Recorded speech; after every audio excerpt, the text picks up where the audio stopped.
सारे जहां से अच्छा हिंदोस्ता हमारा, हम बुलबुले हैं इसकी ये गुलसिता हमारा।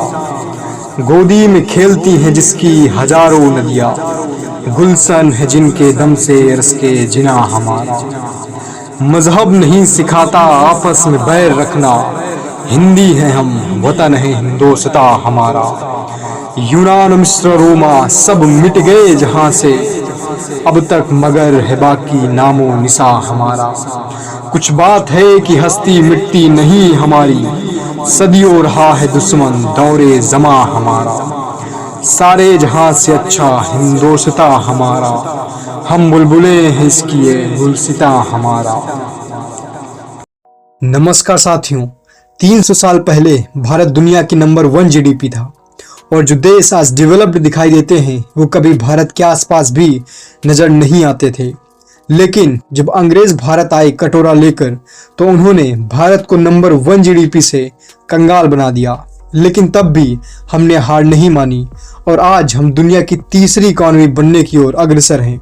साथियों, दुनिया की सबसे बड़ी अर्थव्यवस्था से नंबर 1 जीडीपी से जब आज भारत $5 ट्रिलियन की इकॉनमी बनने की ओर बढ़ रहा है, इस बीच का समय बहुत इंटरेस्टिंग है। आज के इस वीडियो में हम जानेंगे कि कैसे अंग्रेजों ने भारत को कंगाल बनाने में कोई कसर नहीं छोड़ी, लेकिन आज हमने उन्हें ही जीडीपी के मामले में पीछे पछाड़ दिया है। कैसा है हमारा इतिहास, ऐसे ही नहीं हम सोने की चिड़िया कहे जाते थे, जानेंगे विस्तार से आज की इस वीडियो में। साथियों, इतिहास में ज्यादातर समय भारत समृद्ध और अमीर था। मुगलों के वक्त दुनिया की नंबर 1 जीडीपी था भारत। फिर अंग्रेज आए और इतना लूटा कि भारत के करीब 6 करोड़ लोग भूख से मर गए। आज़ादी के बाद इकोनॉमी ने रफ्तार पकड़ी और हम तीसरी बड़ी इकोनॉमी बनने के लिए आज जा रहे हैं। तो साथियों, कहानी को इतिहास से वर्तमान तक समझते हैं। तो साथियों, 150 साल पहले की बात है। पंजाब में रेलवे लाइन बिछाई जा रही थी। इस दौरान वहां पर काम कर रहे इंजीनियर्स को एक खंडहर मिला। खंडहर की ईंटें इतनी मजबूत थी कि उनका इस्तेमाल रेलवे लाइन बिछाने में कर लिया गया। ये ईंटें 5000 साल पुरानी थी। 1920 में इस खंडहर की खुदाई में एक सोच समझकर बसाया गया शहर मिला, जहां पक्की ईंटों की इमारतें, 2 मंजिला मकान, सड़क के दोनों तरफ ढकी हुई नालियां मिली। इनकी सफाई के लिए मेन होल बनाए गए थे। खुदाई में गहनों से लदी महिलाओं की कई मूर्तियां मिली। मोहनजोदाड़ो से मिले विशाल स्नानागार में पानी का रिसाव रोकने के लिए प्लास्टर के ऊपर चारकोल की परत चढ़ाई गई थी। साथियों, ये सारे अवशेष 5000 साल से भी ज्यादा पुरानी सिंधु घाटी सभ्यता के थे, जिसे हड़प्पा सभ्यता भी कहते हैं। इसी सिंधु घाटी सभ्यता में एक शहर था लोथल, जो कि आज के मौजूदा गुजरात में पड़ता है। लोथल से एक बंदरगाह मिला है, जहां पर यह सबूत मिले हैं कि उस समय भारत विदेश से व्यापार करता था। यह शहर पत्थर, शंख और मेटल से बनी चीजों का बिजनेस सेंटर था। यहाँ से मोहर, मनके बनाने के टूल और मनके मिले हैं। तब आज के ओमान से तांबा, ईरान अफगानिस्तान से टिन, कर्नाटक से सोना मंगाया जाता था लोथल में, और यहाँ गुजरात से कीमती पत्थर एक्सपोर्ट किए जाते थे। दूसरी सभ्यताओं जैसे मेसोपोटामिया की सभ्यता, जो कि इराक में थी, इससे भी लोथल के व्यापारिक रिश्ते थे। वहां मिले लेखों में हड़प्पा को नाविकों का देश कहा गया, यानी यहाँ के समुद्र के रास्ते ओमान, बहरीन और मेसोपोटामिया से व्यापार किया जाता था। इस सभ्यता के लोगों को टेक्नोलॉजी, साइंस, नाप जोक की भी अच्छी नॉलेज थी। वे तांबा और टिन को मिलाकर मिश्र धातु कांसा बनाना जानते थे। साथ ही फयांस एक ऐसा कह सकते हैं कि पदार्थ है जो कि रेत के साथ रंग और ग्लू जैसा कुछ पदार्थ मिलाकर बनाया जाता है। इससे वे बर्तन और मनके आदि बनाना जानते थे। और करीब आज से 2300 साल पहले यूनान, ग्रीस में 20 से 22 साल का एक लड़का सिकंदर मैसेडोनिया का राजा बनता है। उसे दुनिया जीतने की जिद थी, तो सिकंदर फारस, मिस्र, अर्मेनिया, असीरिया जैसे तमाम इलाकों को जीतता हुआ भारत के करीब आ पहुंचा। लेकिन उसके सैनिकों ने ब्यास नदी पार करने से मना कर दिया। नदी पार कर उन्हें भारत के शासकों की विशाल सेना से लड़ना पड़ता। भारत उस समय 16 महाजनपदों राज्यों में बटा था। इनमें से सबसे बड़ा राज्य था मगध, जिस पर उस समय धनानंद का राज था। धनानंद की सेना में 20,000 घुड़सवार, 3000 युद्ध हाथी, 2000 रथ और 2 लाख पैदल सैनिक थे। संस्कृत ग्रंथ कथा सहित सागर में धनानंद के पास 99 करोड़ सोने के सिक्कों का जिक्र मिलता है। धनानंद के बाद चंद्रगुप्त मौर्य मगध की गद्दी पर बैठे। उस समय मगध की सीमाओं में लगभग पूरा भारत समा जाता था। उनके पास 30,000 घुड़सवार, 9,000 युद्ध हाथी और 6 लाख पैदल सैनिक थे। साथियों, आज से लगभग 2000 साल पहले पहली शताब्दी में कुषाण राजाओं ने पहली बार सोने के सिक्के चलाए। इससे विदेशी व्यापार में आसानी होती थी। हालांकि मौर्य काल में भी हथियारों में लोहे और करेंसी के लिए सोने के सिक्कों का उपयोग किया जाता था। और साथियों, इसी समय भारत ने इजिप्ट, मिस्र को इतना एक्सपोर्ट किया था कि मिस्र का गोल्ड रिजर्व ही खाली हो गया था। चौथी शताब्दी का गुप्त काल भारत का स्वर्ण काल माना जाता है। इसी समय आर्यभट्ट ने पृथ्वी की रेडियस, त्रिज्या नापी और थ्योरी दी कि इस ब्रह्मांड का केंद्र सूर्य है।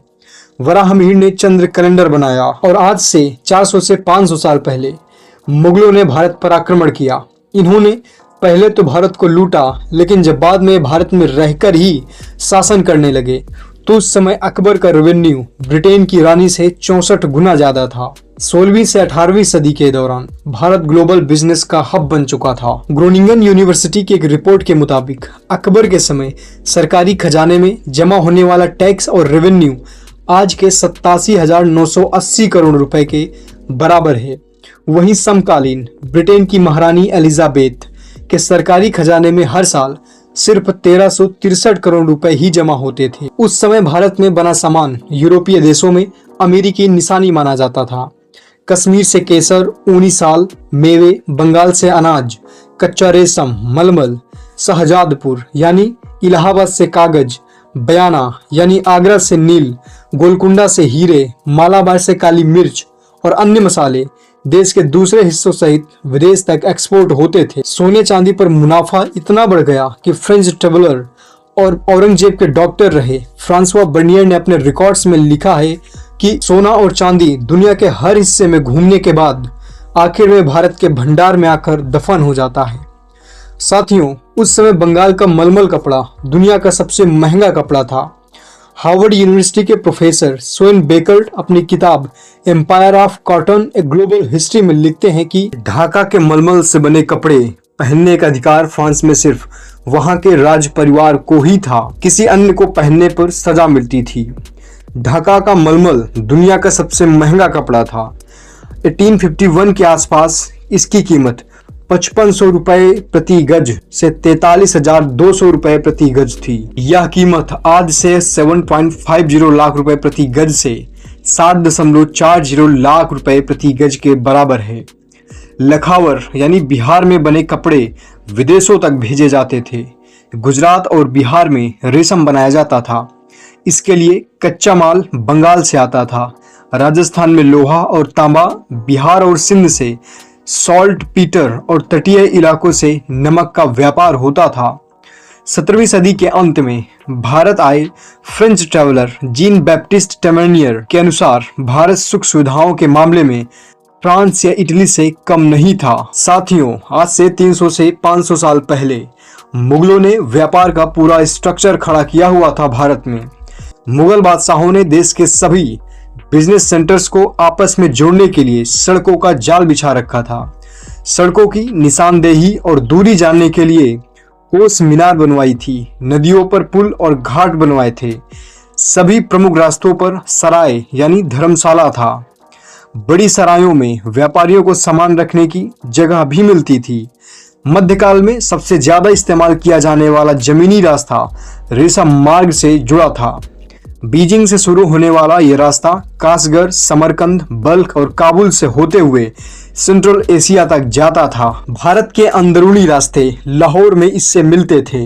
यह मुल्तान, कंधार, बगदाद और फरात नदी पार करके अलेप्पो, सीरिया तक जाता था। वहां से समुद्र के रास्ते यूरोप जाया जा सकता था। इंडियन मर्चेंट नेवी के रिकॉर्ड से पता चलता है कि अकबर के शासनकाल में मर्चेंट नेवी के बेड़े में 40,000 जहाज शामिल थे।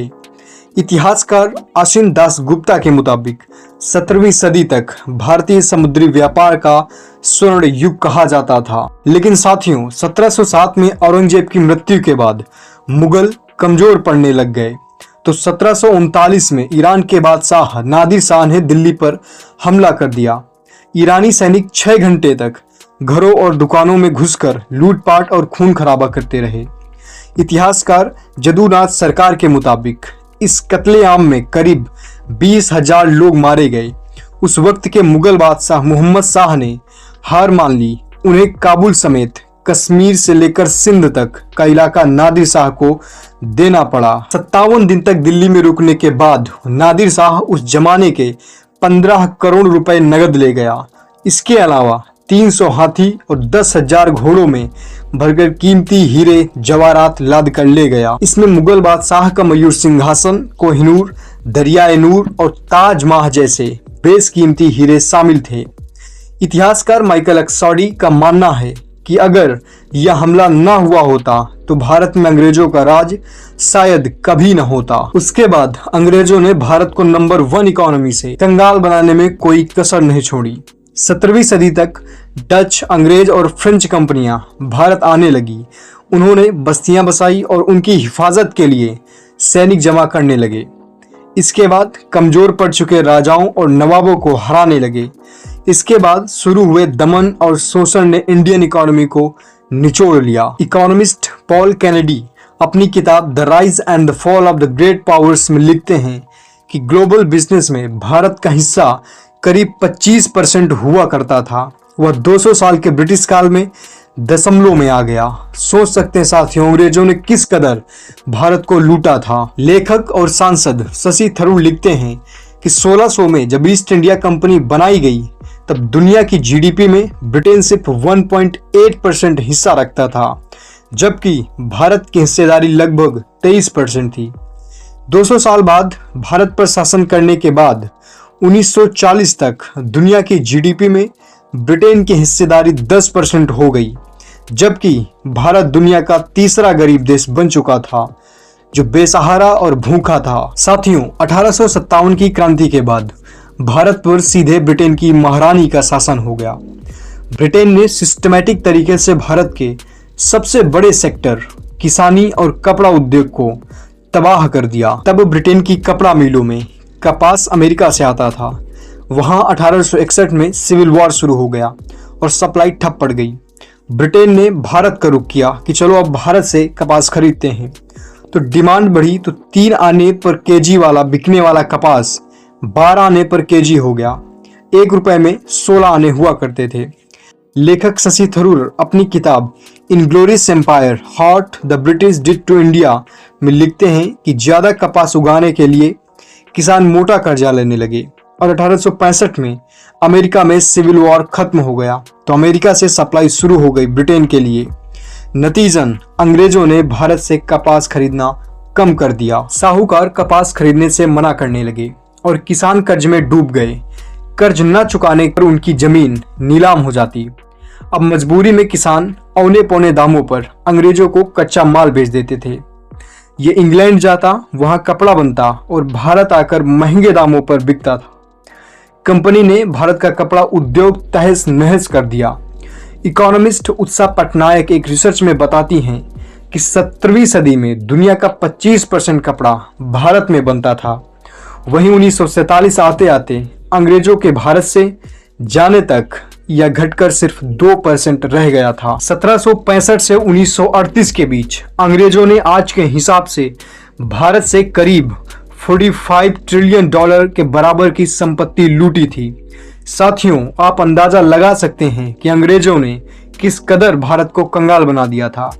ये भारत की मौजूदा जीडीपी से 12 गुना ज्यादा है। आज भारत की जीडीपी $3.9 ट्रिलियन के आसपास है। साथियों, सेकेंड वर्ल्ड वॉर की बात है। मई 1942 में जापानी सेना ने बर्मा, जिसे आज म्यांमार कहते हैं, इसे जीत लिया और अंडमान तक आ गई।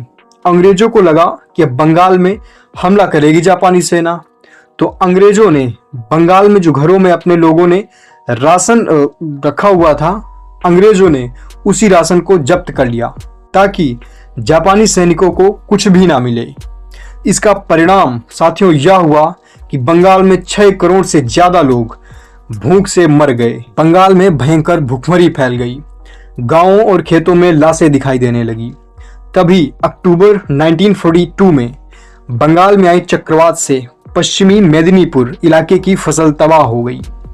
ब्रिटेन की वॉर कैबिनेट की बैठक में 5 लाख टन गेहूं भारत भेजने की सिफारिश की गई, लेकिन उस समय के British PM Winston Churchill the नालायक बोले, खरगोश की तरह बच्चा पैदा करने वाले भारतीय इस अकाल के लिए खुद जिम्मेदार हैं। इन सालों ने लूट लिया था, वो जिम्मेदार थे, लेकिन ये उल्टा हमें ही बता रहे थे। साथियों, रिसर्च पत्रिका जियोफिजिकल रिसर्च लेटर्स ने बताया कि सूखा या फसल नष्ट होना 1943 के बंगाल अकाल का कारण नहीं था, यह अंग्रेज सरकार की गलत नीतियों की देन थी। इतिहासकार माइकल डेविस ने अपनी किताब लेट विक्टोरियन होलोकॉस्ट में भूख से मरने वालों की तुलना नाजी कैंप तथा हिरोशिमा और नागासाकी में परमाणु बम से मरने वाले लोगों से की है।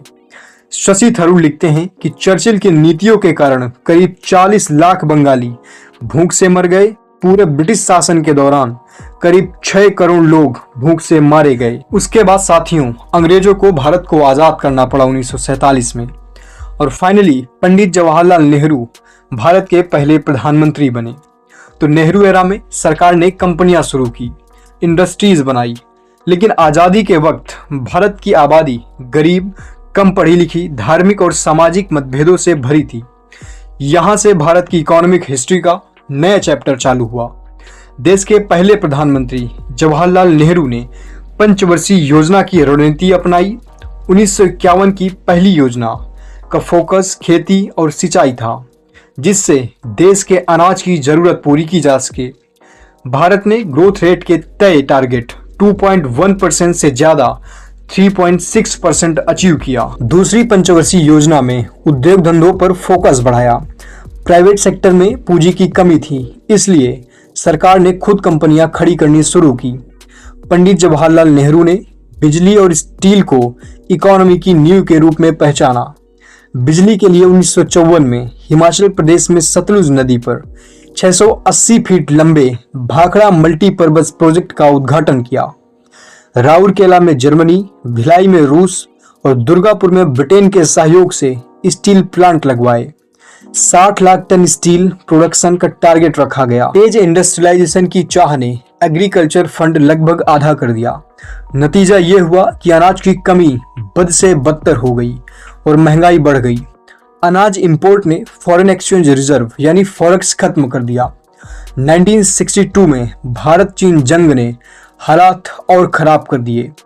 पंडित जवाहरलाल नेहरू का 27 मई 1964 को निधन हो गया। इसके बाद शास्त्री इंदिरा एरा आया। उस समय हो क्या रहा था कि जो भारत था वो अनाज के लिए अमेरिका पर निर्भर था। इसका फायदा उठाकर अमेरिका भारत की विदेश नीति में दखल देता था। लाल बहादुर शास्त्री ने फिर से खेती पर ध्यान दिया। साइंटिस्ट एमएस स्वामीनाथन ने बीजों की ऐसी किस्में तैयार की जो खूब पैदावार देती थी। इसके बाद हरित क्रांति की शुरुआत हुई। इसके बाद श्वेत क्रांति ने दूध का उत्पादन बढ़ा दिया। इंदिरा गांधी ने 6 जून 1966 को इंडियन करेंसी का 57% डिवैल्यूएशन कर दिया। रुपया 4.76 से गिरकर 7.50 रुपए प्रति डॉलर पर आ गया। इसका मकसद एक्सपोर्ट को बढ़ावा देना था। इससे महंगाई और ज्यादा बढ़ गई। 20 जुलाई 1969 को 14 निजी बैंकों का नेशनलाइजेशन कर दिया गया। खेती के लिए बैंकों से लोन देने में तेजी लाने के लिए ऐसा किया गया था। आपातकाल के बाद 1977 के चुनाव में इंदिरा गांधी बुरी तरह हार गई। जनता पार्टी सत्ता में आई। प्रधानमंत्री मोरारजी देसाई ने काले धन पर नकेल कसने के लिए 1000, 5000 और 10,000 के नोट बंद कर दिए। 1990 के दौरान तो हालात इतने खराब हो गए कि देश का खर्च चलाने के लिए सोना गिरवी रखना पड़ा। 1991 में देश में चंद्रशेखर की सरकार थी। तेल के दाम आसमान छू रहे थे। भारत के पास चंद दिनों के आयात के लिए विदेशी मुद्रा बची थी। देश दिवालिया होने की कगार पर खड़ा था। 30 मई 1991 को पहली बार देश का 20 टन सोना इन्वेस्टमेंट बैंक UBAS को बेचना पड़ा ताकि 545 करोड़ रुपए का लोन मिल सके। इसके बाद बैंक ऑफ इंग्लैंड और बैंक ऑफ जापान से 900 करोड़ रुपए का कर्ज हासिल करने के लिए सोना गिरवी रखना पड़ा। 21 जून को पीवी नरसिम्हा राव देश के नए प्रधानमंत्री बनने वाले थे। शपथ के एक दिन पहले कैबिनेट सेक्रेटरी नरेश चंद्र ने एक फाइल दी तो राव के होश उड़ गए।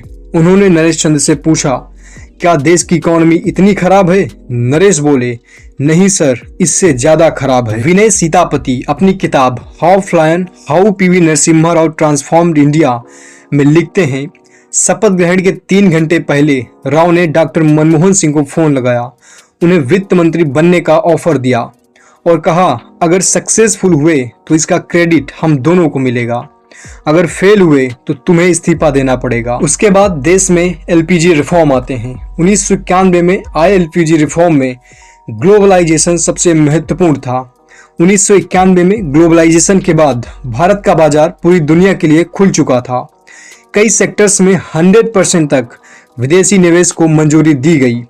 बदलावों का असर दिखा और भारत की ग्रोथ रेट 3 से 4% से बढ़कर 6 से 8% तक पहुंच गई। ग्लोबलाइजेशन के दौरान में शेयर मार्केट में इन्वेस्ट करना जल्दी पैसा कमाने का जरिया बन गया।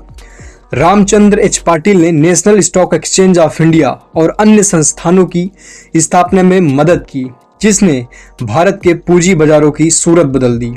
साल 1999 से 2000 के बजट में उस समय के वित्त मंत्री यशवंत सिन्हा ने इकोनॉमिक रिफॉर्म्स और ग्लोबलाइजेशन को आगे बढ़ाया, इंटरेस्ट रेट को रीजनेबल बनाकर और हाउसिंग सेक्टर की ग्रोथ को बढ़ावा दिया। अटल बिहारी वाजपेयी सरकार एकमात्र ऐसी सरकार रही जिसने गवर्नमेंट ओनरशिप वाली कंपनियों का सीधे तौर पर प्राइवेटाइजेशन किया। वाजपेयी सरकार में शुरू हुई स्वर्णिम चतुर्भुज योजना, सर्व शिक्षा अभियान, प्रधानमंत्री ग्राम सड़क योजनाओं ने देश के इंफ्रास्ट्रक्चर को मजबूत करने में अहम भूमिका निभाई। 2004 में मनमोहन सिंह प्रधानमंत्री बने तो जीडीपी ग्रोथ 8 से 9% तक पहुंच गई। भारत दुनिया की दूसरी सबसे तेजी से बढ़ने वाली अर्थव्यवस्था बना। उनकी सरकार ने पब्लिक सेक्टर्स कंपनियों के सीधे प्राइवेटाइजेशन की बजाय आईपीओ के जरिए 5 से 20% तक की हिस्सेदारी डाइल्यूट कर दी। 1991 के बाद हुए सुधारों का असर अब दिखने लगा। 2007 में टाटा स्टील ने ब्रिटिश कंपनी कोरस खरीद ली। आदित्य बिरला ग्रुप ने अमेरिकी कंपनी नोवेलिस खरीद ली। टाटा मोटर्स ने जगुआर लैंड रोवर कंपनी खरीद ली। 2010 में भारतीय एयरटेल ने जैन अफ्रीका को खरीद लिया। सभी आर्थिक सुधारों को बॉम्बे स्टॉक एक्सचेंज के सेंसेक्स के जरिए आसानी से समझा जा सकता है। 30 कंपनियों वाला ये इंडेक्स 1991 के 1955.29 अंक से बढ़कर 2024 में 80,000 अंक से ऊपर जा चुका है। 2014 में नरेंद्र मोदी भारत के प्रधानमंत्री बने। साथियों, आज से 10 साल पहले भारत दुनिया की 10वीं सबसे बड़ी अर्थव्यवस्था था। तब देश की जीडीपी 1.9 ट्रिलियन डॉलर थी। साल 2022 में इंग्लैंड को पछाड़कर भारत दुनिया की 5वीं अर्थव्यवस्था बन गया। अभी देश की जीडीपी करीब 3.90 ट्रिलियन डॉलर है। 2024 में भारतीय शेयर मार्केट ने 5 ट्रिलियन डॉलर का मार्केट कैप पार किया। इससे ये दुनिया का 5वां सबसे बड़ा शेयर बाजार बन गया। वित्त मंत्रालय के अनुसार देश की जीडीपी अगले 3 सालों में 5 ट्रिलियन डॉलर और 2030 तक 7 ट्रिलियन डॉलर हो जाएगी। अमेरिका और चीन के बाद भारत दुनिया की तीसरी सबसे बड़ी इकोनॉमी बन सकता है। हालांकि प्रति व्यक्ति आय के मामले में भारत दुनिया में 129वें स्थान पर है। आई होप साथियों, आपको भारत के इतिहास से अब तक का भारत की जीडीपी का उतार चढ़ाव समझ आ गया होगा। मिलते हैं किसी नए वीडियो में, तब तक के लिए जय हिंद।